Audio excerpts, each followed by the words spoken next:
He's the editor and publisher of Glow International. Many of you may know that. And what you may not know is that the spiritual journal was launched under Avatar Meher Baba's guidance way back in 1966 and continues to be published to this day. And he's committed to preserving, documenting, and sharing the story of Meher Baba's life, work, and teachings. That may be familiar to many, and maybe it's new to some. Towards that end, he has established Beloved Archives, a nonprofit foundation in the United States. He first met Meher Baba when he was 2 months old, 2 months old, and grew up under his direct spiritual guidance. Over the years, he had several meetings with Meher Baba. His last meeting, 40 days before Baba dropped his body. Naosherwan advocates the moral and ethical dimensions of climate change in developing countries, and in his work for the United Nations. For those of you who don't know, he worked for the United Nations for many years. He has implemented public information programs on development issues, and he lives in Princeton, New Jersey, and conducts the activities of Beloved Archives. Everyone, please welcome Naosherwan Anzar Nalavala.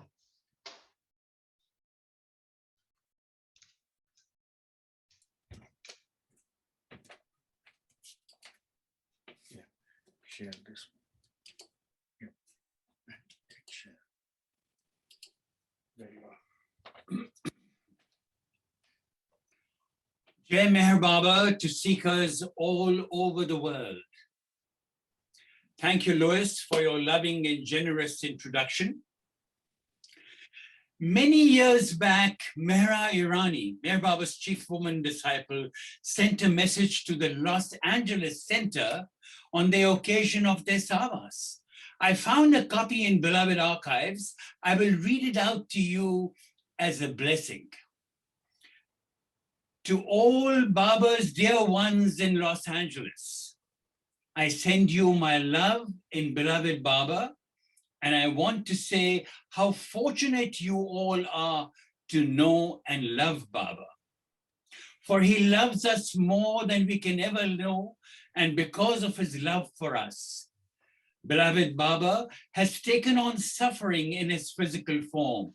So now is the time to think of him more and more, and to please Baba by obeying him through good thoughts, good words, and good deeds.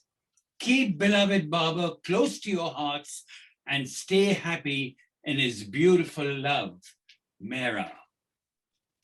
The Los Angeles Center holds a special place in my heart. When I came to the United States in rather difficult circumstances, I was invited to speak at the LA SAHAVAS. It was my very first SAHAVAS presentation. In the later years, I was privileged to launch Meher Baba's book, In God's Hand, along with dear Bhav Kalchari at an LA SAHAVAS.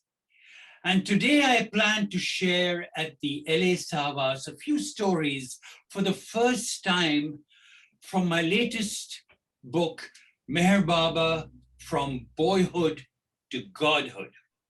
It is 500 pages long with over 140 photographs in color and duotone. But in the short time frame, I will only be able to give you a flavor of Meherwan's amazing story. But before I share a few stories of Meherwan's boyhood, I would like to offer my personal perspective on today's theme, Meher Baba's glorification, humiliation, and manifestation. Many of you have probably been raised in the Christian faith or other world religions. I was raised as a Zoroastrian and learned in my early years about the avatar being born on earth to awaken us to God's divinity and to his love. I was as Lois has mentioned, I was 2 months old when Meher Baba came to my home in Dehradun and carried me around from room to room for several hours. And someone once jocularly remarked, he was actually cooking you. Today, I believe that what he was doing was opening my inner intuitive cells, preparing me for what I term as intuitive awakening. In later years, Baba explained, developed intuition is consolidated and compressed understanding, distilled through a multitude of diverse experiences gathered in previous lives. He called them sanskars or mental impressions.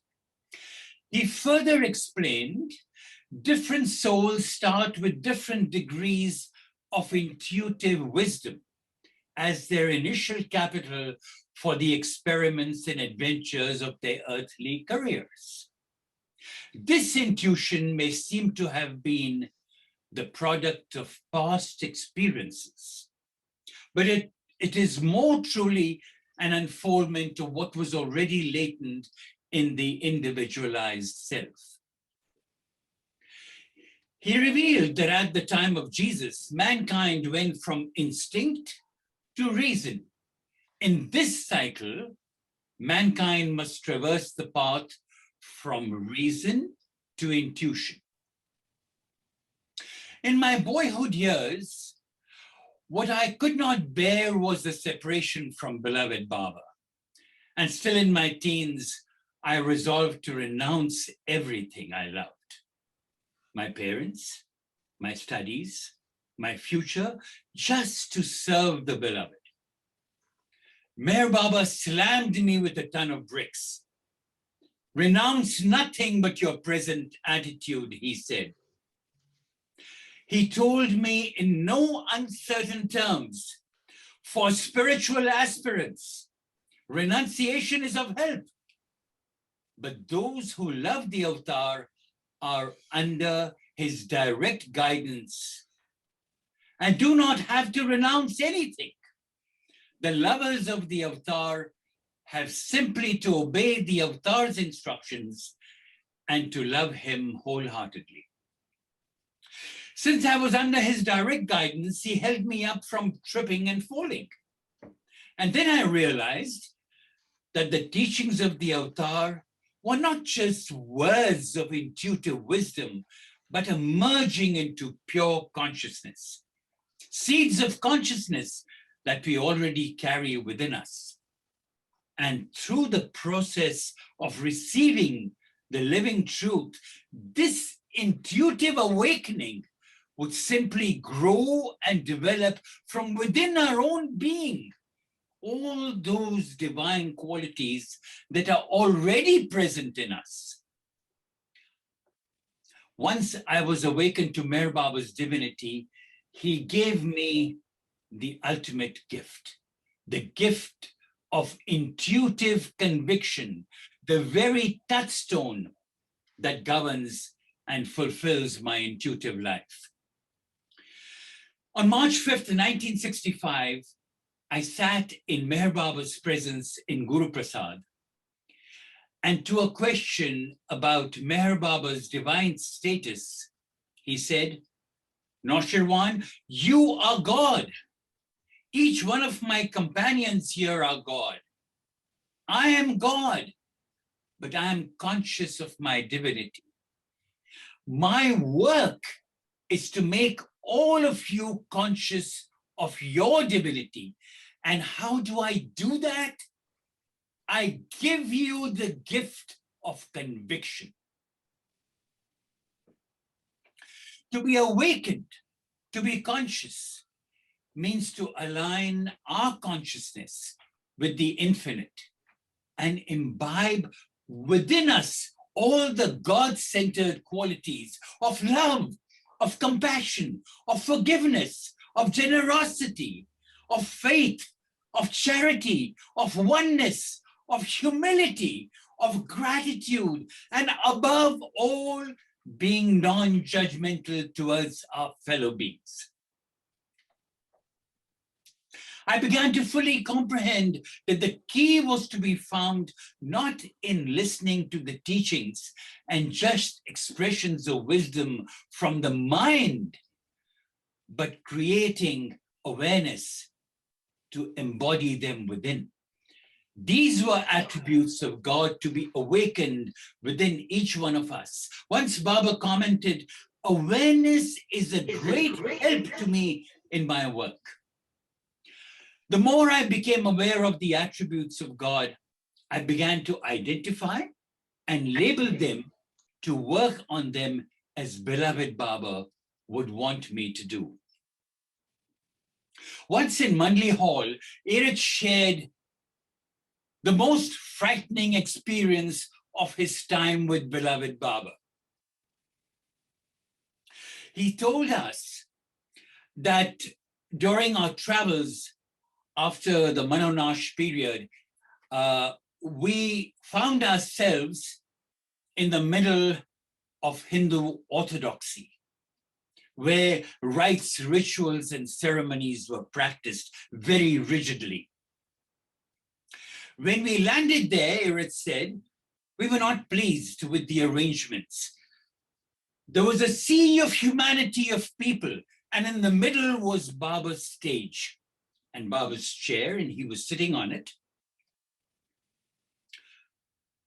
And then a few of the discourses that were pre-prepared were read out. And then suddenly, Baba rises from his chair and goes to the edge of the stage and bows down to the people gathered there for his darshan. And he said, I am the Ancient One. I have come to make you conscious of God's divinity and of God's love. I'm bowing down to you, but not to you. I'm bowing down to your love for God, so that you don't have to come and bow down to me and spend precious time. But in this advent, my mission is to destroy rites, rituals, and ceremonies. As Erich was uttering these words that Baba had asked him to convey, his heart was filled with fear, and he figured that any moment a rock would be thrown at Baba, eggs might be thrown, or Baba would be physically attacked, and how he, the Mandli, would protect them. Baba pulls Erich's shirt and said, don't be worried, don't be concerned. There was pin drop silence in the thousands of people who were gathered there. And it seemed that they all accepted what Baba had said. At the end of the day, the Mandli gathered and Baba turns to Erich and says, you were worried and concerned, weren't you? So Erich said, yes, Baba, I was. This was the most frightening experience of my time with you. And I presume this was your glorification, Baba. And Baba says, no, it was not my glorification. So Erich says, Baba, so how does this progression go? Is it glorification, humiliation, manifestation? Baba said, no, this was not my glorification. Acceptance of the people or what I had to say was not my glorification. Let me give you an example of my humiliation. And then he said, suppose the Mandli sitting here with me, who have served me for many, many years, who have loved me, who have obeyed me. Suddenly there's a Mahatma or a yogi or a guru of some kind, and one of you say to yourselves, I already have Baba's blessings, let me go and take the blessings of another spiritual master as well. Can you imagine how I would feel? That would be my humiliation. And that is why I keep giving warnings to you over and over and over again. To all my dear ones, beware. Baba then continues and he says, let me give you another example. There was a small town in India, and there was a courtesan there, and the townsfolk at some point figured that she was a bad influence on the youth of the town. So they brought a judicial reprimand against her, and she was to be stoned to death. So they brought her in the town center, and a line was formed with people holding rocks to stone her. And in that line, there was a woman who happened to be her daughter. And she was holding in her hand not a rock, but a rose. So everybody threw rocks at her, and she accepted it. She took this, the rocks that were thrown to her, this pain, with equanimity. And then it came the turn of her daughter, and the daughter threw a rose at her, and she shrieked. And the townsfolk were amazed that all these people were throwing rocks at her, nothing affected her, and here this woman throws a rose at her, and here she shrieks. And then the woman says that these rocks that people threw at me did not hurt me, but my daughter who loved me threw a rose and condemned me, her mother. That hurt me. So Meher Baba says that forget about the rose. Even if you threw a petal at me, I would be humiliated. This would be my humiliation. When Baba referred to his manifestation, people understood that he meant public or universal manifestation. Consequently, everybody wondered what shape or form it would take. I look at it from a different perspective. I look at it as his manifesting awareness in my being. In my early years, I began to experience him manifesting in my heart as my constant companion, as someone I loved deeply and wanted to live with for the rest of my life. Eventually, I began to experience him as God in human form in my daily lives in myriad ways. Of course, he manifests differently in each one in innumerable ways, opening the hearts of seekers, even if they do not know who he is, but are ready and destined to be awakened. Once we are consciously aware of being awakened, we gradually learn to tap deep into our innate power of intuitive conviction. When Meher Baba dropped his body in 1969, he manifested in the hearts of those who were ready to receive his love. All of you, both in the East and West, there was a forest fire of love and acceptance of him.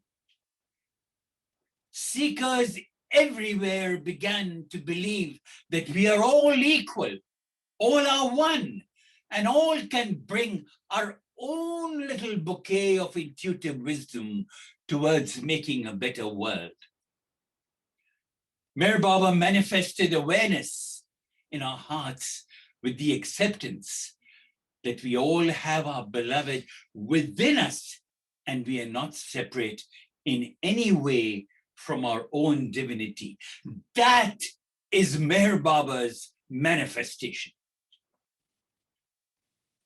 When we clearly see our own divinity and the divinity of others without being judgmental, then we truly witness great positive changes in the world around us. And as we go through life and face roadblocks, we can face situations with a deep, abiding, intuitive certainty In these uncertain times that we are all experiencing, this process has begun. People everywhere are recognizing and becoming aware of the attributes of God that I spoke of earlier, and becoming beneficiaries of conscious divinity. In these uncertain times, to contribute to the creation of a caring, loving, compassionate community, it is important to put our energy and consciousness where it is most needed, where there is indeed the biggest lack of awareness, and apply our intuitive understanding to transform not just our lives, but also the lives of others, to make it truly graceful and filled with greater meaning. Again, in 1965, when I was sitting in beloved Baba's presence in Guru Prasad, there were other members of the Jasawala family with us. Amongst them was my namesake, Naosherwan Anzar. He was Iraj's uncle, Iraj Jasawala's uncle. He sat in Baba's presence and very gingerly raised his finger. Baba looked at him and said, "Yes, do you have a question?" He said, "Yes, Baba, you have said that you will not break your silence." Baba had a startled, surprised look on his face, and he said, "When did I say that?" Baba suddenly became solemn and said, "I will break my silence in the hearts of those who love me. I will break my silence in the hearts of those who love me." I was witness to Meher Baba's words. Later, we will talk about genocide faced by the Zoroastrians and the suffering of groups of people in certain countries. But Iraj Jasawala in 1969 had this to say about the Holocaust in an interview with me, which resonates today as the new humanity faces difficult times.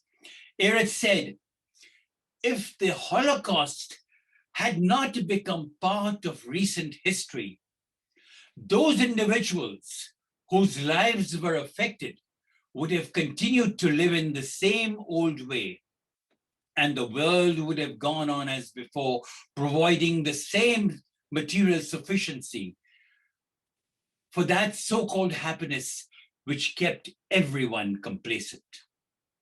And while it is good to live, existence along the old lines would not have opened hearts to the greater possibilities which life offers. It was in order then to bring about this change in humanity that the avatar permitted the Holocaust to take place. I would like to add that Baba always told us that whenever his nazar or grace is on someone or some area, suffering abounds there. Suffering is a sign of God's compassion, and through suffering and pain, we are enabled to turn towards the light, that is, towards reality, towards Him. From this viewpoint, the Holocaust may be seen, despite strong protests of the mind, as an act of infinite compassion. One of Meher Baba's disciples, Mansari Desai, who lived on Mehrabad Hill for the major part of her life, told me this little story, and I'm sharing this with you. One day in the early 40s, Baba called the women residents of Mehrabad Hill and asked them, "What will happen to this world? I'll give you 5 minutes to narrate the worst scenario." So each of them described the horror that the world would experience. After listening to all of them, he said, "This is not even 1% of what will happen. The entire world will cry out. Food will not be available, and people will eat the cloth of their backs. I will give those who are mine a small amount to eat, but what will happen to the rest? On another day, Baba told them, I will close all the doors very slowly. Only then will suffocated humanity become conscious of fresh air. Today, as the world is reeling in helplessness and hopelessness during the pandemic, the humanity is awakening to God's love and turning their hearts to Him for help, for relief. Indeed, when Meher Baba dropped his body, he broke his silence and awakened the hearts of those who were ready for his grace, all of you who are present today. I end with these words of Meher Baba, who, as you know, kept silence for 44 years. I am never silent. I speak eternally. The voice that is heard deep within the soul is my voice, the voice of inspiration, of intuition, of guidance. Through those who are receptive to this voice, I speak.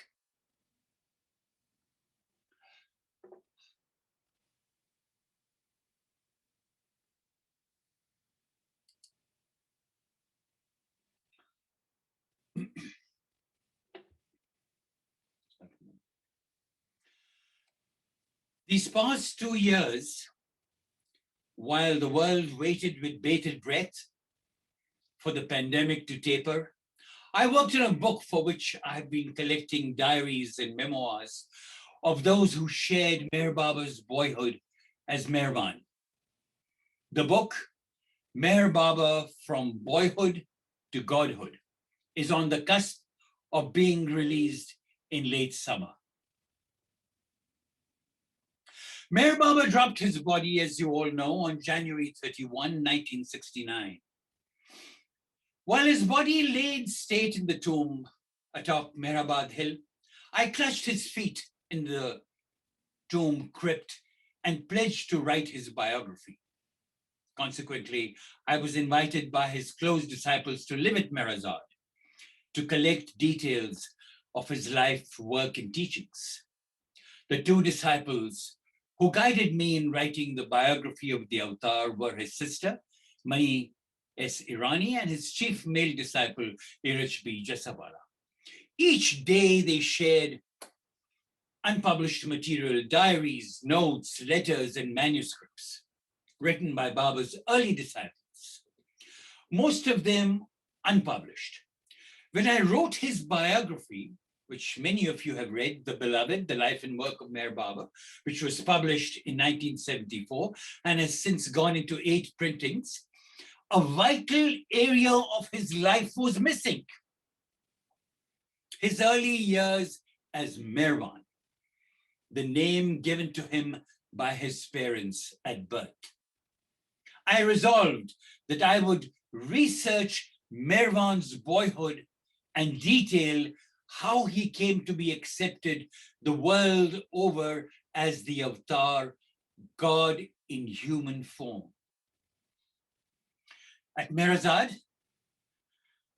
Mani and Ali Akbar Shapur Zaman, many of you who knew him by his nickname Aloba, who was an alumnus of the Hazrat Babajan school that Meher Baba had established for boys in 1927.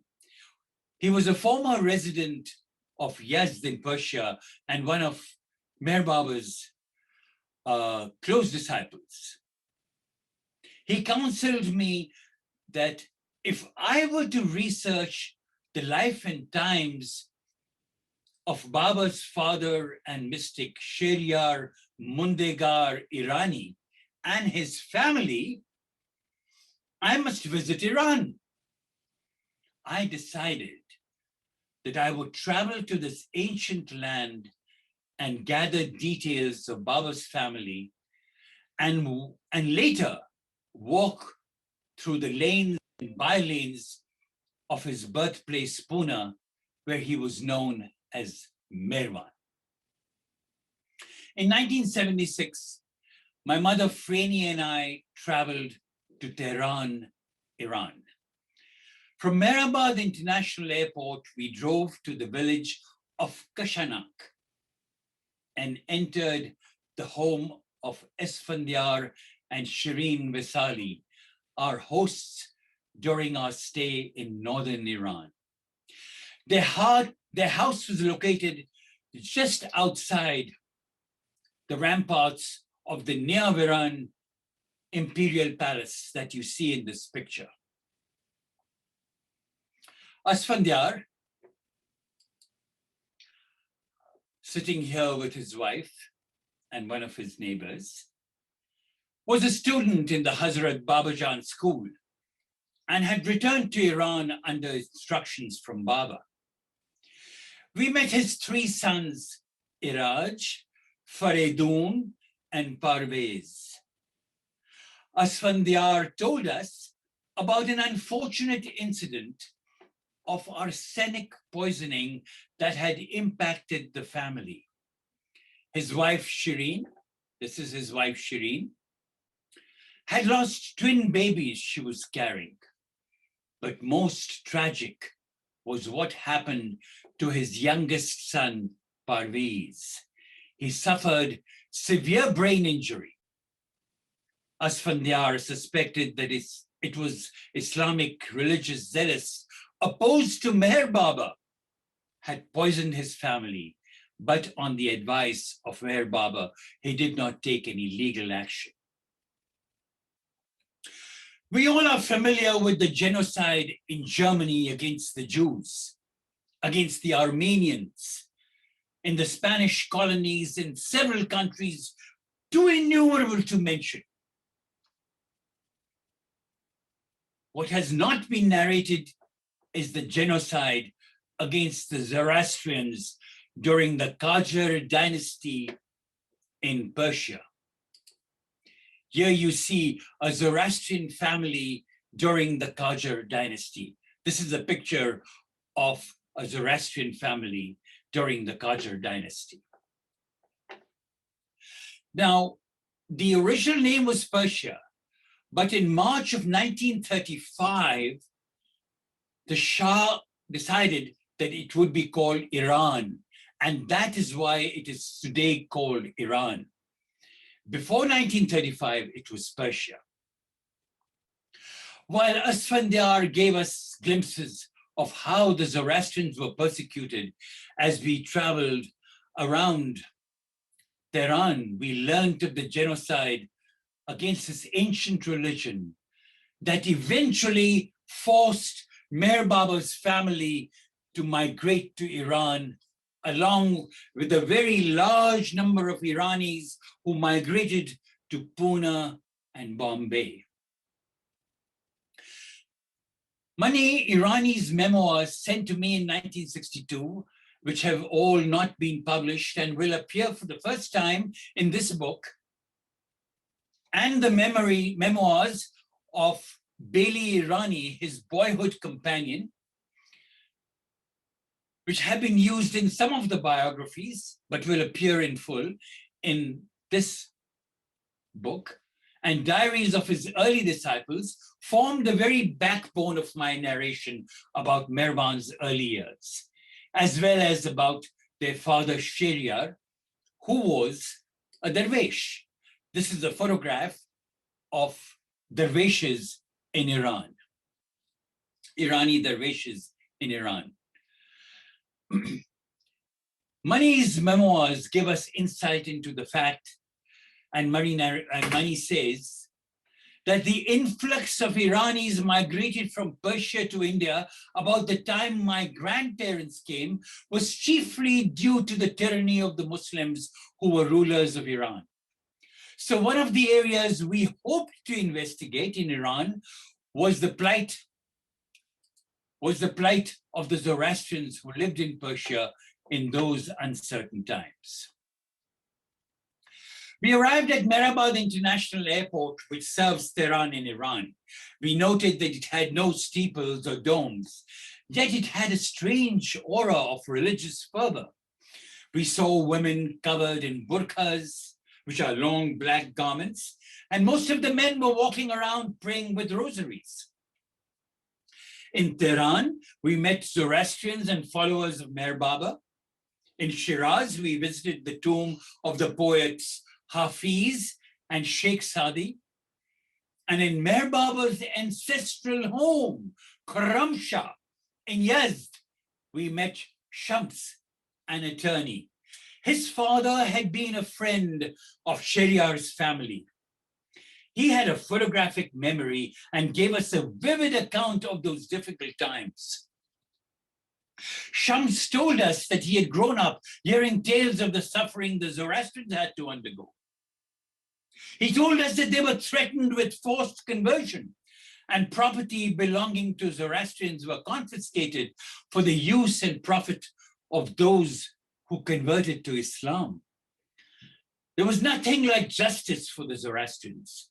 They could not build new houses, nor repair old ones. Even proper garments were denied to them. They could not wear new or white coats. If a Zoroastrian was murdered, the culprit was always acquitted. We learned that the Zoroastrians often met with ill treatment and insulted the hands of the more fanatical Muslims, by whom they were regarded as pagans. Thus, the Zoroastrians were compelled to wear the dull yellow garments as a distinguishing badge. They were not permitted to wear socks, or to wind their turbans, or to ride a horse.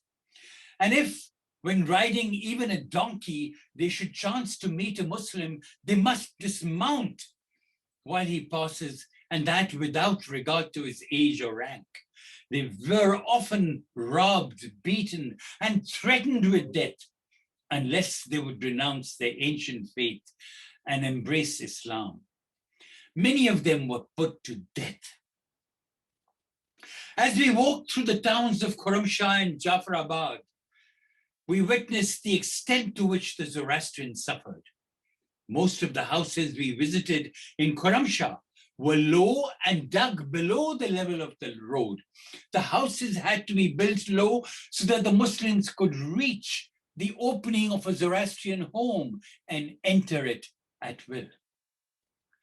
Mani narrates, and she remembers a story that her father related to her about an Irani friend who one day reached the end of the limit of restraint with dramatic results. It was the custom laid down by Muslims that when an Irani, thereby meaning a Zoroastrian, accosted a Muslim, no matter his age, he would salute and bow down to him. And if the Zoroastrian were riding a horse or a donkey, he had to dismount to offer obeisance. One day, Mani narrates that my father was out on his little horse when on the way he met a Muslim boy. The boy stood in the path, gripping the horse's bridle. He commanded the Irani man to dismount and salute him. This was the last straw. And as the man dismounted, he looked around and saw the place was quite deserted. He also knew that there was a well close by. His control completely snapped. He put his hand on the boy's mouth, picked him bodily, and carried him to the well and threw him in. Then he quickly mounted his animal, and it seems he took the next ship, which was sailing that afternoon to Bombay with the help of fellow Iranis.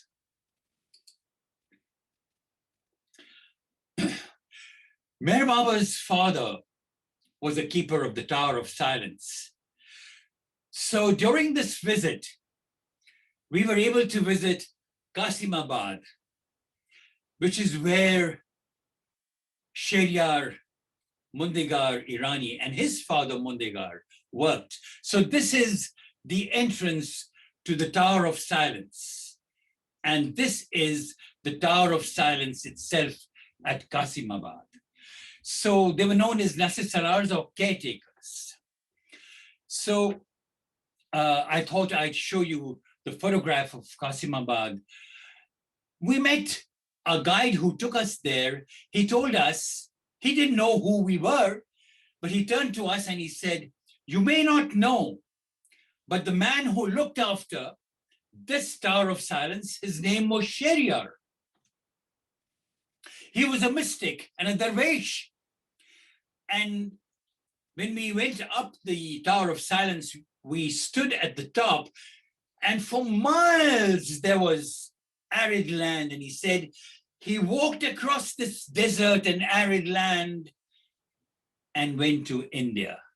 Only his sister Piroja continued to live, who eventually also moved to Pune. So during our visit, my mother and I went to Jafrabad. Now, this was the place that Baba had been to when he visited Iran in 1929. We decided to visit one of Baba's disciples, whose name you may have heard, Aga Baidul's house. But we did not know where it was located. All we knew was that one of the Prema Ashram boys, Hassan Mirabi, who lived in Majumard village, would know where the house was located.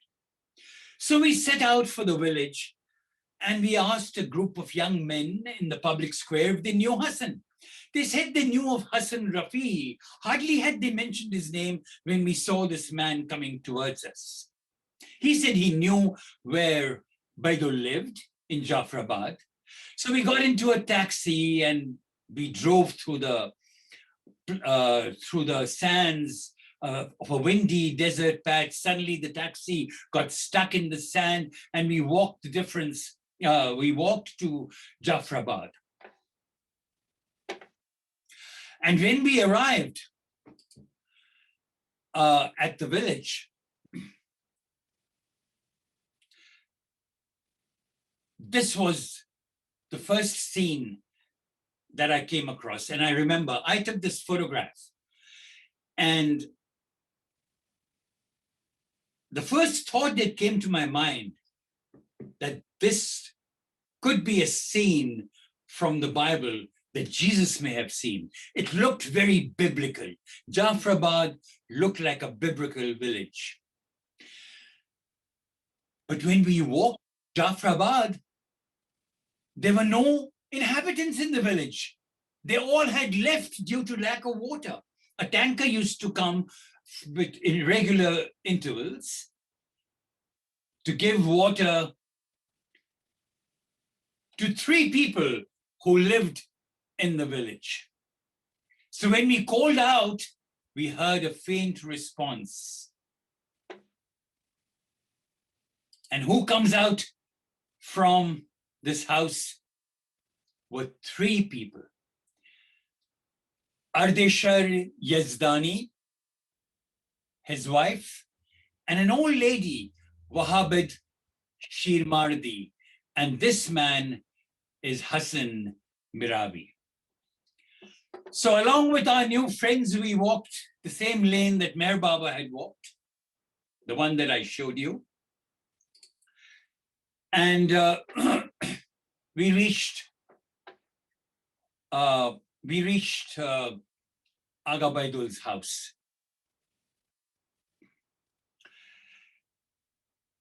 The door of the house was completely barricaded. We have pictures of this house that was barricaded because it was in complete shambles. The walls had caved in, the roof had caved in. There were layers of sand everywhere. We tugged at the trap at the door, and we were able to enter. I looked around for some indication that Meher Baba had visited this place, and all I saw on the wall was written in Persian, Hazrat Meher Baba. That was the only indication. And then I picked up an empty bottle, an empty oil bottle, which is now a part of beloved archives that I've preserved. So I looked around before I had left India for Iran, Aloba had told me that you will see tens of pictures of Meher Baba all around the walls. I did not see anything, not a single picture of Meher Baba, nothing. All I found was slate and chalk on the floor. Apparently, there was a school that Meher Baba was running in the early years for Irani boys, which was conducted by Baidul. So my mother was with me, and Farhad Shafa, he was with me, and of course Hassan Mirabi and the two others. So I looked around, desperately looking at some sign of Meher Baba's visit. Suddenly, I spied a trapdoor half buried in chunks of plaster. I removed the sand, tugged at the trapdoor ajar, and I looked in this. And my mother kept saying, "Look out for scorpions." And there was nothing there. There were layers of sand. I quickly, excitedly rubbed through the sand. And what do I find? I find a stack of papers. I excitedly removed them, and much to my amazement, found photographs and letters that had been buried in the sand for 47 years in a state of perfect preservation. The photographs were of Meher Baba in Quetta and with students of Hazrat Babajan School. The letters were written in August 1929 by Kaikashru Asfandyar, who's known as Rao Sahib. And in one of the letters, which was in Persian, it was mentioned, "You may convey this happy news to the people and residents of Iran that His Holiness Meher Baba will be arriving in Iran on the 1st of Nowruz." 47 years after Meher Baba visited his father's home in Khurramshah, we went to see and visit his father's home. And this is a picture of Shehryar Mundigar Irani's home. So this is the photograph of me standing with my mother, Freni.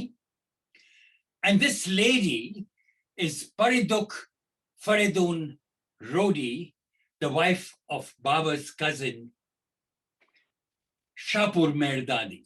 And this is a close-up of her holding a picture of Meher Baba with Upasti Maharaj and Babajan. It's 1 o'clock.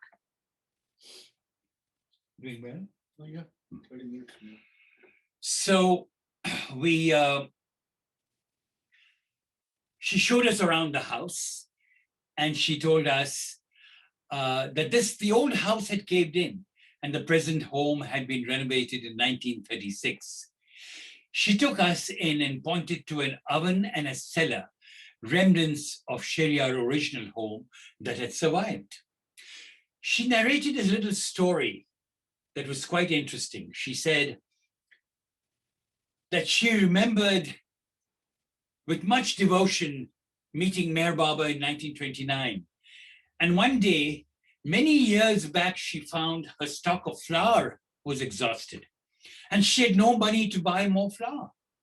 In desperation, she prayed to Baba and later went to her neighbor to borrow some. When she returned, she was astonished to discover her earthen jars in Shehryar's cellar over brimming with flour. She proudly pointed out to the jars of flour in the cellar. And this is a photograph of those jars filled with flour. According to eyewitness accounts, the Zoroastrians suffered at the hands of the Muslims. To protect themselves and safeguard their religion, they fled first to northern Iran, then to the island of Hormuz, and finally to India and set foot in Gujarat and settled in Sanjan. Over several centuries, Zoroastrians increasingly suffered an assault on their religious beliefs. Many of them converted, but it is believed, and this is a story that you'll be hearing for the very first time ever.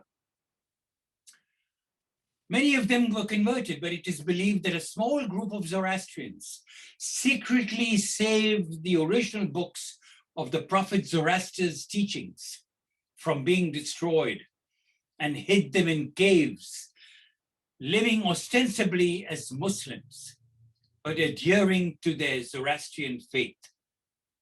They were known among the Zoroastrians as Gufe Nashin, or cave dwellers.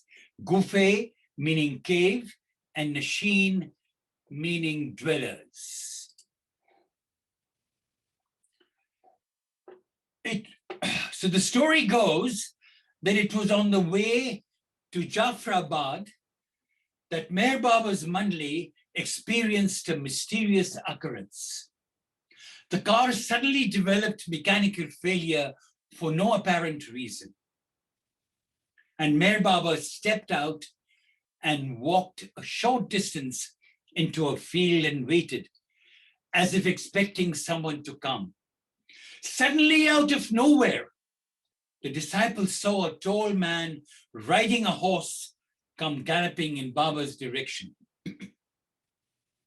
The horseman stopped a short distance away, and the two men stared at each other for some time. Meher Baba indicated that the man on the horse was a Zoroastrian Gufe Nashin. Baba said that his work was complete, the car restarted, and they headed for Jafrabad. Meher Baba's universal work was done in silence and unobtrusively. Ever since, the Zoroastrians the world over have become a successful community contributing to the countries they live in. And this is a picture of Zoroastrians praying in one of the caves.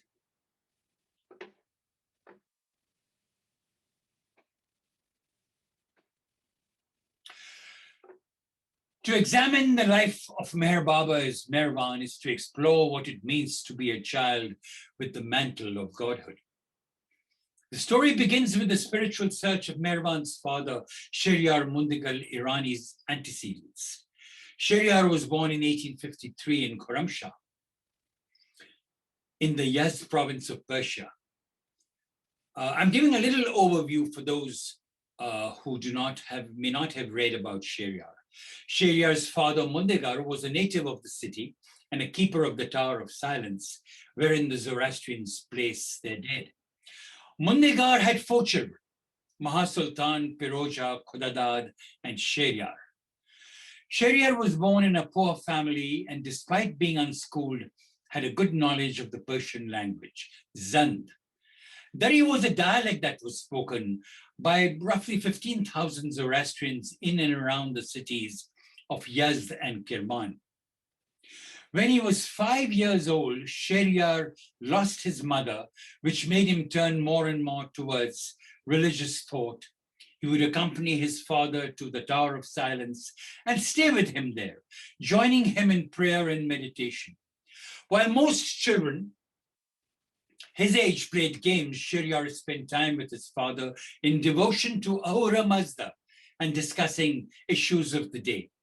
In the book, you will read about the time that Shehryar spent in several incidents that happened while he was a keeper or a little boy at the Tower of Silence. And also there are pictures of the domes where the Zoroastrians would gather after the bodies were placed at the Tower of Silence. But now I'll give you a little very interesting story that Mani narrates. It was about her mother's parents, Torabji and Gulandun Khorramshahi. Incidentally, Iranis in Iran gave the last names or surnames, as we call it, to the village they came from. So it could be that Shehryar Mundegar would not have been Irani, but Khurramshahi. And Meher Baba would have been Mehraban Shehryar Khurramshahi. But when they came to Iran, when they migrated to India, they changed the name to Iran. But here it was Dorabji and Gulandun Khurramshahi. So I'll narrate it in Mani's words. It's a fascinating story about Shireen's parents and the reason why they left their home and country and migrated to India due to religious persecution. Mani says that my granny, I was told, was a very lovely young mother. She was pregnant at the time of the incident. She used to augment her family's income by knitting socks and woolens and selling them to the rich families that lived on the other side of town. One afternoon, she had gone on such an errand with a number of knitted socks for babies, and she was later than usual in returning. She took the shorter route home, and in crossing the lane, she had to pass by the house of a Muslim who had sprayed water on the ground in front of the entrance, and that it covered the entire width of the narrow lane. There were some young Muslims on the steps of the house, and seeing my granny, they shouted at her to stop and told her she could not cross that patch of ground until it was dry, as the kafir or an infidel could not walk over consecrated ground. My poor granny stopped and stood rooted to the ground while the young man guffawed and passed some vulgar remarks. Gulandun was aware that the afternoon was waning and the patch of ground would not be dry before sundown, and she was terribly frightened and began to pray to God for help. Soon an old man with a white beard, a Muslim himself, walked by with a stick. Seeing her, he stopped, took on the situation in a glance. Turning to the young men, he berated them for their cowardice with such scorn that the men who seemed to respect him fell silent. The old man then turned to my granny and said, "Come, my daughter, I will see you to your home." And he did. The child she was carrying was my mother. Soon, the family proceeded to India and settled in Pune.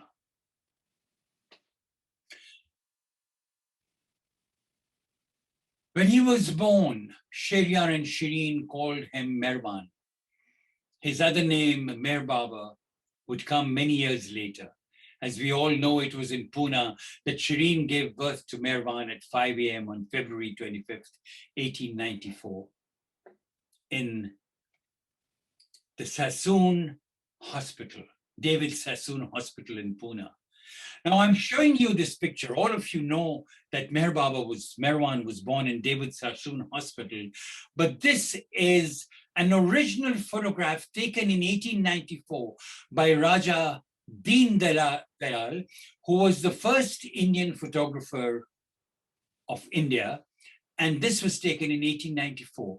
I came to know his great-great-granddaughter, and she presented me with this photograph that is now in the archives, beloved archives. So I thought I would share this with you. To understand the life of Meher Baba as the Avatar, the Messiah, the Christ, the Rasul, God in human form, we must explore the early years of this remarkable man, not as Meher Baba, but as Mehraban. Mehraban grew up as a devout Zoroastrian. He was baptized in this fire temple that you see in Pune. And what is interesting is, now while we've given this picture in the book, we have not given a picture of this room, which you all will see for the first time. It was in this room that Mehraban and his brother Jamshed's Navjot was held. Navjot is what the Zoroastrians term as baptism. It is when they wear the sadra and Kasti, and the priest performs what is known as the Naosherwan. So then we all know Meher Baba's life, of how Babajan, one day when he was passing on a cycle on his way to Deccan College, he was called by Hazrat Babajan, and his eyes fell on Babajan. She looked at him, signaled him to come to her. All of a sudden, Babajan got up, embraced him, and kissed him on the forehead.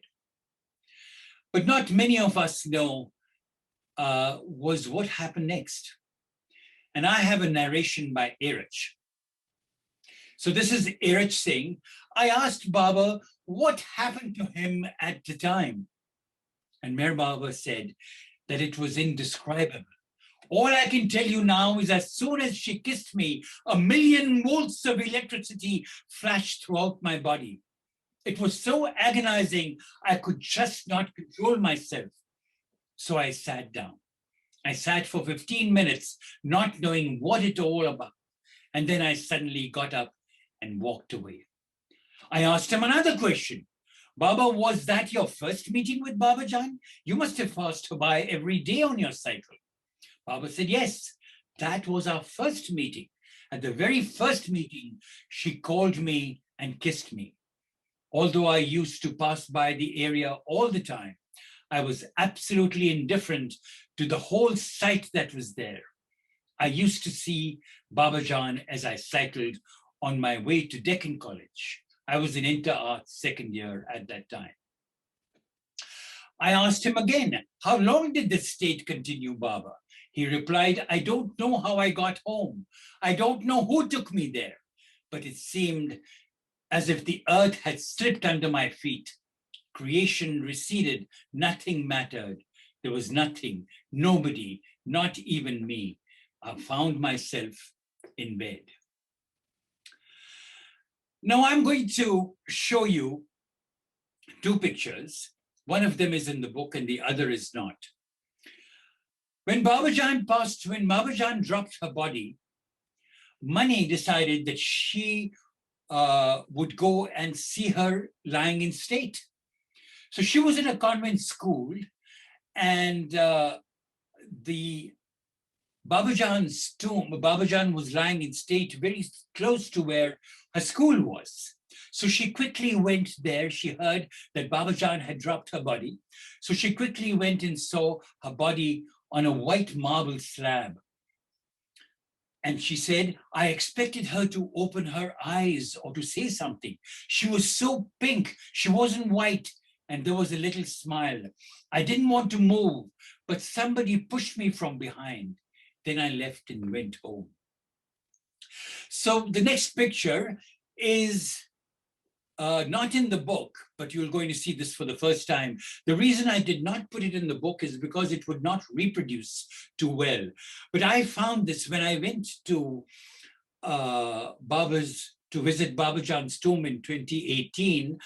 I met a man who had a copy of this picture, and then he finally sent it to me.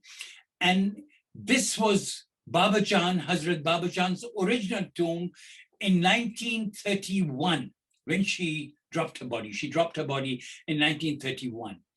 And this is a picture of her tomb today.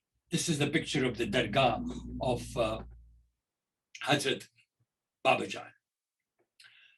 So then in 1915, Merwan was directed to the Khandoba temple, where he met his master, Upasthi Maharaj, who was, when he saw him, he was virtually as thin as a skeleton. And he was accompanied by one of his disciples called Khodu Irani. 15 minutes.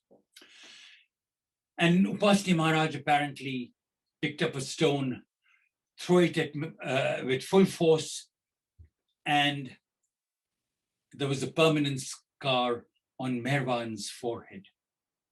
Merwan had been divinely absorbed and had very little consciousness of the world around him, since Babajan had kissed him nearly 2 years before.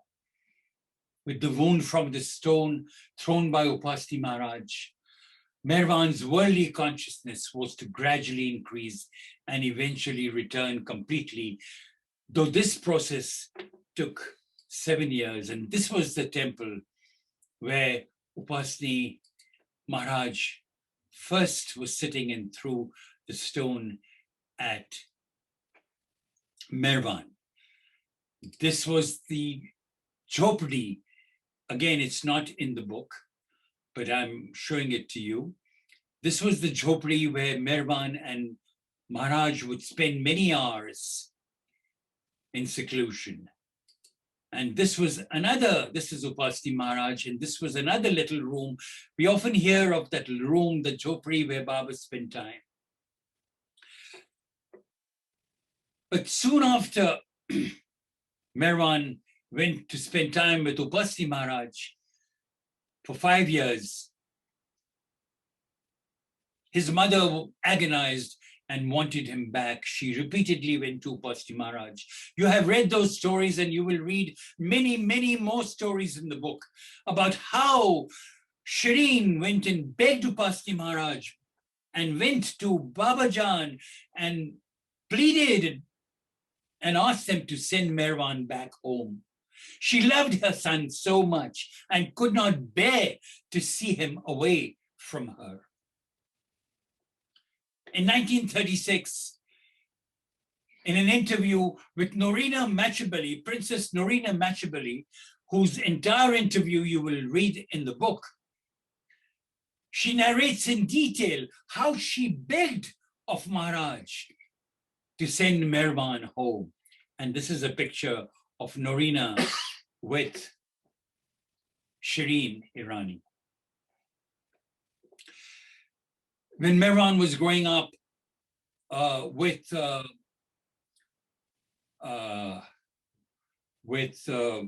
Beli Irani, he also visited the Tower of Silence.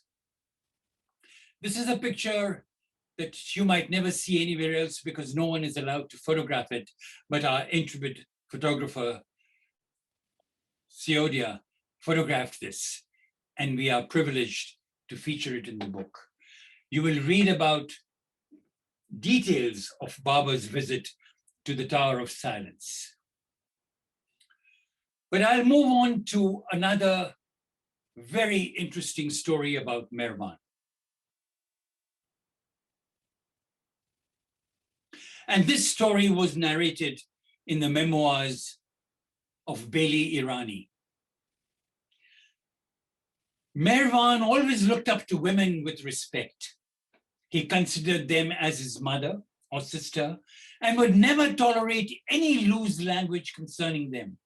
From a very young age, all his companions knew well about this trait. Even those who come into his casual contact realize this. One day, a middle-aged Irani man was determined to test Merwan and force him to have a physical relationship with a woman. This Irani, popularly known as Kabuli, was one of the prominent ruffians in the locality of Pune cantonment. Kabuli believed that having illicit relations with women was his birthright. He mainly used foul language and was always intoxicated with liquor. Fighting and hooliganism seemed to be the sole purpose of his life, and the local police too was fed up with him. One day, around 11 a.m., engrossed in chatting and walking leisurely, we passed through an area in Pune. Just as we passed by the house of Kabuli, he saw us, quickly came to the door, and called out Merwan's name. We stopped. He invited Merwan into his home, but Merwan excused himself, saying he was very busy. The man insisted that Merwan come inside for 5 minutes and listen to what he had to say. Merwan tried to move away and he said he would come a little while later, but Kabuli caught him by the hand and took him home inside. Merwan did not make any attempt to escape, for he knew that it would be foolish, knowing the type of bully Kabuli was. After Kabuli dragged Merwan inside his house, he very firmly and forcefully told him to have a physical relationship with a prostitute who was in the adjoining room. If he did not do as told, he would not be allowed to leave the house. Kabuli even threatened to kill Merwan and the prostitute. Kabuli dragged Merwan to the room where the prostitute was waiting. He sternly warned the prostitute to open the door only after she had sex with Merwan. Then he pushed Merwan into the room and left. No sooner did she come closer to Merwan to seduce him with a smiling face, Merwan fell on his knees and placing his head at her feet, spoke to her in Marathi. Mother, I am your son. Whatever you may do with others, to me, you are like mother. Protect me and help this poor, helpless child of yours and save me. It is the duty of every mother to help her child. At this time, perform this duty of yours, for which I shall ever be grateful to you. The prostitute, as it turned out, was kind-hearted. She asked Merwan to wait there while she went to the front room. When she returned, she quickly asked him to follow her. Accordingly, he followed her with light-footed steps. When they came to the front room, he saw Kabuli lying on his huge bed with both hands and legs outstretched, snoring in deep sleep. The lady stood at Kabuli's bed and with a smile signaled Merwan to leave quietly. Merwan thanked God with all his heart and joining his hands, lifted them to his forehead and did a final namaskar to the woman.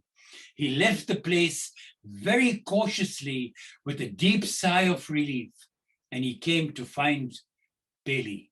When he came very close to me, he said, Bailey, hasten your step. God has saved me today. On the evening of the next day, Kabuli visited the toddy shop, met Merwan and said, Merwan, from today onward, you are my father and I have become your son. I will not simply address you as my father, but will also discharge my duties as a loyal son. You will experience this yourself.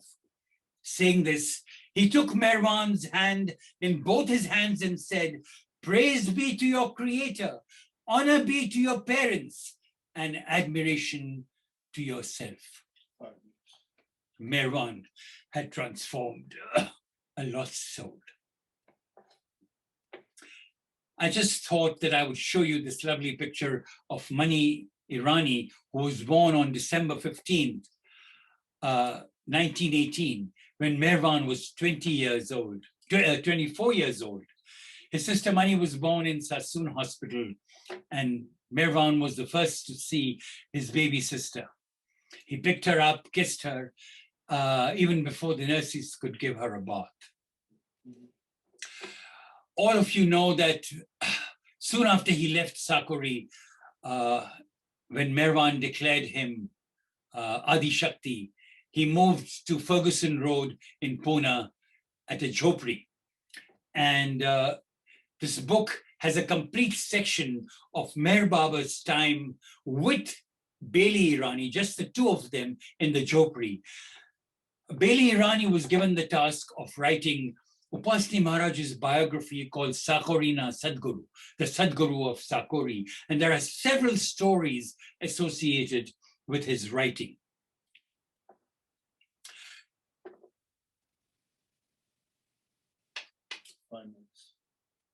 Merwan's father was getting old. He was an old man.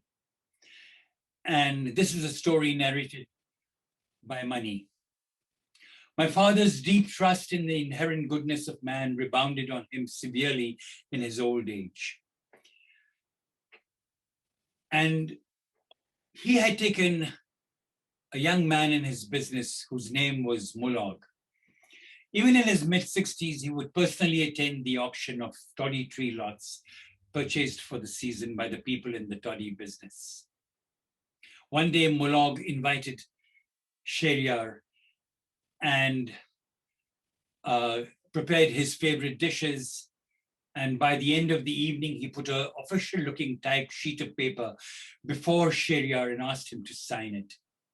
What Merwan did not know, or what Shehryar did not know, was that he had signed his name on a document, handing over his entire business to this man. The simple act entailed such heartache for my mother. She lost the entire toddy business, for my father had signed his name to the paper, which declared that he had unconditionally handed over his gift to Mulog, his share of the business. There were sad scenes at home, my mother raging over the treachery of a fellow Irani, and my father trying to make her understand the spiritual side of it. They lost, the Irani family lost everything except their home and a few monetary assets. The judge during his judgment said that Mulog was a scoundrel and that the old man had been duped. But before Shehryar died, he sent a message to Mulog saying, I forgive you fully. Someday you might want to ask my forgiveness and will not be able to do so, for I am an old man and would be dead by then. So remember, you will not need my forgiveness, for I have forgiven you completely. It is simply a matter between you and God. And this is the original judgment against Shehryar. It was in the archives of Colonel M.S. Irani, whose entire archive was handed over to Beloved Archives. And today, this original document has been preserved in Beloved Archives in its entirety. But there is a postscript to this story, which is very touching. In 1960, when Meher Baba was in Guru Prasad, Pune, Mulog's wife came to him and, falling at Baba's feet, sobbed and asked her forgiveness from Baba, Shehryar, and God, that her husband had been craving for during the last years of his life. She said Mulog had been bedridden with illness and for some time, and asked repeatedly for Baba so that he could personally seek his forgiveness. Her husband was dead, and now she, an old woman, had come to do it for him. Baba caressed her tear-stained face, embraced her, and told her not to worry and to know that all had been forgiven. All had been forgiven. So, after spending time at the Jhopri at Ferguson Road in Pune, and after gathering his first disciples, Merwan moved, who had by then was named Meher Baba, he moved to what was known as Manzil-e-Meem. And this was his first group of disciples at Manzil-e-Meem, a photograph that you are familiar with and you've seen. And I will end my presentation with this very interesting story. The Manzil was surrounded by the Muslim community, which came to know that a sadhu of a different religion, calling himself a wali, an awliya, a man, a holy man, a saint, was staying there. But not only that, but the sadhu called himself Allah. For the fanatic community of Muslims, this was an unpardonable sin. Their firm belief was that there can be no peer or wali or awliya or murshid outside the Muslim community. This authority is from God and is given only to Muslims. All others are kafirs or non-believers. And so this one can never make such a claim. And if someone did make such a claim, a foolish claim like this, he had no right to live in this world. Such a kafir or a non-believer should be killed, and the killer would then go to heaven. With such a fanatic belief, one morning, a group of Muslims entered the manzil, demanding to meet Baba with an intent to kill him. Boa Sahib was on guard then, and a few other mandli asked them the reason for wanting to see Baba. They shouted, challenging Baba to show up, failing which they said they would enter the manzil forcibly. Baba was on the top floor in a meeting with some of the disciples. This is the room that you see that was photographed in 2010, where Baba was in the top floor of this room. Some of the mandli ran to Baba and informed him about this Muslim group. Not knowing, not only that, the mandli also advised him where to hide. Baba heard all this very quietly, then got up and said, "I have been waiting for this day." Saying this, he quickly went down the steps. Along with two strong men, the mandli stopped Baba from going any further and advised him to jump off the back wall and run to the railway station. He just pushed them aside. All of the mandli became helpless and watched, worried about what would happen to Baba. Without taking anyone with him, Baba approached the group and declared himself as Meher Baba. He said, "I am Meher Baba." He then fiercely asked them why they had come and what they wanted and why they were making so much commotion. He was visibly angry. Looking at his radiant face, the entire group stood motionless. None could say anything, as if they were tongue-tied. Looking at the group, Baba's voice became very stern, and he rebuked them about their hooliganism and threatening behavior. Not only that, but he gave them advice that such behavior was unbecoming to a Muslim. He explained to them what a real Muslim is and quoted a certain stanza from the Quran in Arabic. Hearing this, not only the Muslim group, but even the mandli were astonished. It was a surprise to all of us to discover that Baba could recite the Quran and that he had knowledge of Arabic.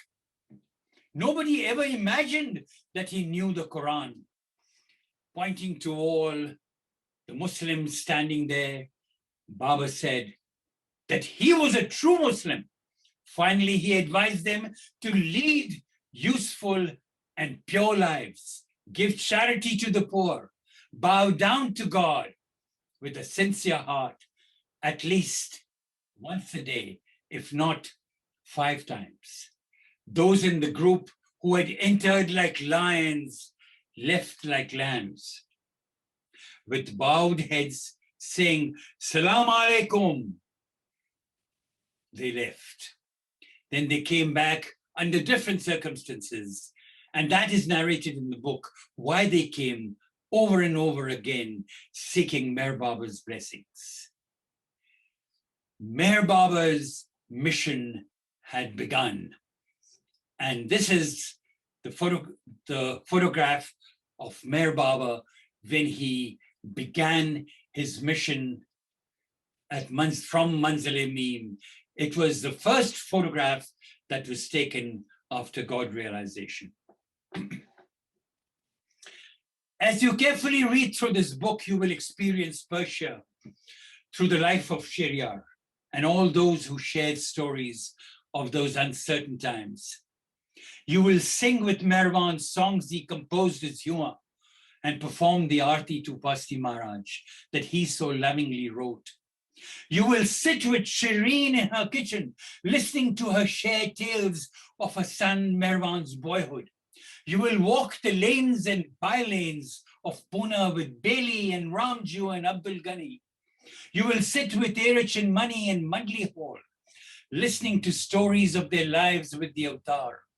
You will also sit on the porch with Mera as she narrates her life in vivid detail.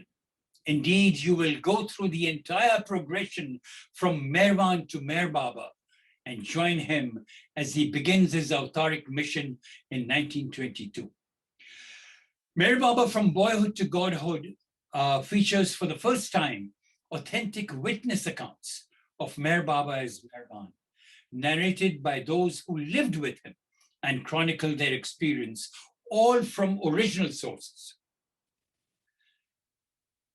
May his grace be upon us to make us worthy to hear his voice.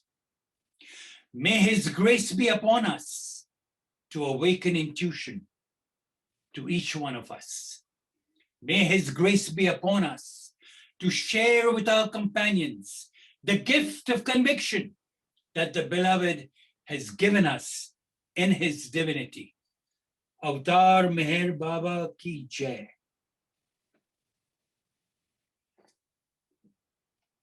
Naosherwan, that was brilliant presentation. What a remarkable story. What a remarkable book. We'd like now to have about 10 minutes we have of questions and answers. Anyone have a question for Naosherwan, please raise your hand.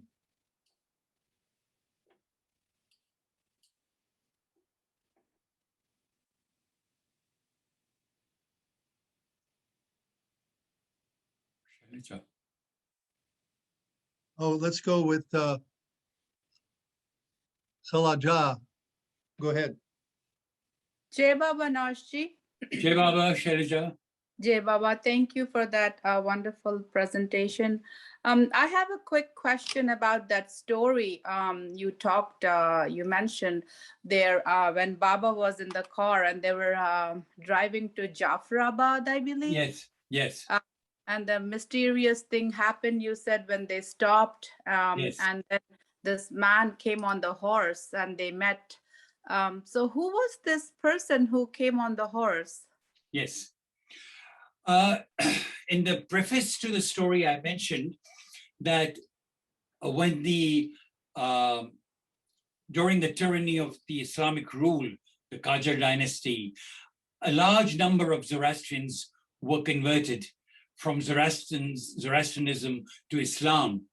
And a small coterie of Zoroastrians took the teachings of Zoroaster and hid in caves of Iran. Externally, they were they seemed as if they were Muslim farmers, but within these caves, they practiced their ancient faith of Zoroastrianism. And those people who were in these caves were known as Gufenashins. And this man was one of the descendants of this Gufenashin who had protected those original teachings of Zoroaster in the caves. Okay. And he was one of the descendants. Okay. Thank you, Naoshi. Jai Baba. Jai Meher Baba. I see that Ravi has a hand up. Go ahead, Ravi. Hi, Naosherwan. Enjoyed your presentation. That was very good. Jai Quick Baba. question. The book, do you have all the content that was never published before, or did you take some parts from the Lord Meher? No, I did not even consult Lord Meher at all. Okay. Although you will notice that some parts of the book, the original sources were shared with Bhauji and with other biographers. So you will find there's a commonality of some of the stories. But I decided that in doing this book, I would go only to the original sources, the diaries, the memoirs in their original language, and translate them from Gujarati to English. Okay, great. Thank you. Jai Baba. Jai Baba. Naosherwan, I have a question. I read a little bit about your life, and at 18 years old, you were appointed a delegate at the Congress of the World Religions, one of the youngest people ever to represent a particular consciousness. So can you remember that? Yes, I do remember. I was 18 going on 19. Beloved Baba gave me permission to give a talk at the Third World Religions Conference in New Delhi in front of thousands of people. I have narrated the story several times. Did you want me to narrate the story, or do we have time for that? Yes, we do. Go ahead. Okay. Well, it was my first public talk, and I had prepared a speech for 45 minutes. The subject, I was only 19 years old, so I wanted to impress them, impress the organizers in telling them that I was not just a teenager, but I would give a serious talk. So the subject of my talk was the supervening powers of faith in the evolution of world peace, which really didn't mean very much, but I wanted to impress them with a bombastic title. So I landed in Delhi, and we were a number of Baba speakers. And I, as you can imagine, it was my first public speech, and that too for 45 minutes. They had slotted me under something called world peace.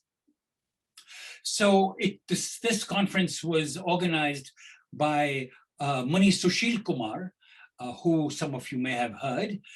He was the head of Rouhani Satsang, and the secretary of the conference was a man called Baron Frary von Bromberg. So, I'm just going to shorten this whole thing. So we stayed at the house of Vasudev Kane, who was a Baba lover on the president's estate. And I had no time for anybody. All I was doing was trying to mug up my speech and learning it by heart. But what happened was that on that morning of the day I was going to give a speech, a cable came at Kane's house from Meher Baba. And it simply said, I am with you at the Third World Religions Conference. And all the anxiety that I had built up, all the fear and anxiety, it hadn't vanished completely, but I knew that Baba would be with me at this conference. So I go to this conference, and I see this vast sea of people in front of me. And my name is called out to speak. And there was Muni Sushil Kumar, Sant Kirpal Singh. Muni Sushil Kumar was the head of the Jains, and a lot of Westerners and Easterners and so on and so forth. I mean, it was a packed, it was at the Ram Leela grounds where the Prime Minister of India gives the Independence Day speech, the Republic Day speech. So as you can imagine, it was massive crowds. I stood up to speak, and I was slotted under the world peace theme. And I started to give my talk, and I spoke about how Zoroaster was his message on peace, Ram's message on peace, Krishna's message on peace, Buddha's message on peace, Muhammad's message on peace, Jesus's message on peace. And then I said, and today I will share with you the message of Meher Baba, the King of Peace. And the moment I said these words, the moment I uttered the word Meher Baba, I was physically assaulted by two men sitting over there. And they asked me, sit down, sit down, sit down. At that moment, I completely forgot my speech. And Sant Kirpal Singh turns to these two men and says, let the young man speak. And they moved away. And I continued to speak because I had forgotten my speech. I just spoke about the Meher Baba component of my speech. But before I did that, I went to this mic completely charged. I said, these people here are asking me not to speak on Meher Baba. If you tell me not to speak about Meher Baba, I will sit down. And if you want me to speak about Meher Baba, let me know. And there was a roar. We want Meher Baba, we want Meher Baba. And I later on said that apparently Meher Baba had planted all these people in the audience to call out, sing.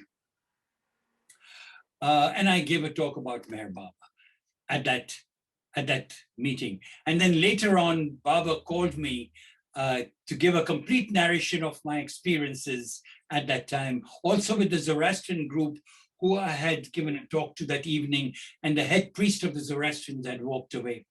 So, and when I mentioned this to Baba, I could see that Baba was so humored and laughed when I narrated all these stories to him about my time at the Third World Religions Conference.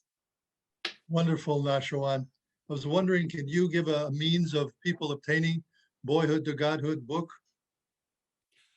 This book is now on sale. If you can go to belovedarchives.org, you can buy it. It's for $45 with $5 postage. And it should be available towards the end of the summer, early fall. And the reason it got delayed is because at the last minute, we decided to add an index, and that's taken some time. And the binding takes a little bit of time. So since it's a large book, it's taken a little bit of time, but should be available very soon. And you can order it right away. Naosherwan, wonderful, so wonderful to be our guest here at the LA Urban SAHAVAS, Virtual SAHAVAS 2021. Thank you, brother. Jai Baba. Jai Meher Baba.